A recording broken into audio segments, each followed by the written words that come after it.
এই দোয়াটা রাসূলের সবচেয়ে প্রিয় ছিল, রব্বানা আতিনা ফিদ দুনিয়া হাসানাতাও ওয়া ফিল আখিরাতি হাসানা ওয়া কিনা আযাবান নার। রাসূল সাল্লাল্লাহু আলাইহি সাল্লাম বলেছেন, আমার সবচেয়ে প্রিয় দোয়া, আমার সবচেয়ে প্রিয় দোয়া, আল্লাহ, আল্লাহর কাছে আমি আল্লাহর দোয়া দিয়ে আল্লাহর কাছে বলি, আল্লাহর কালাম দিয়ে আল্লাহর কাছে বলি, আল্লাহ রব, রব্বানা আতেনা, আমাকে দাও, রব্বানা আতেনা ফিদ দুনিয়া হাসানা, দুনিয়ার মধ্যে হাসানা দাও।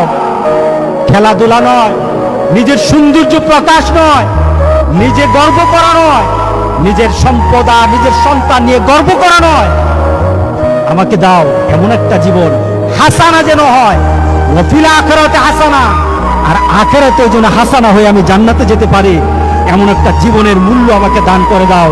সবাই বলে আল্লাহুম্মা আমিন।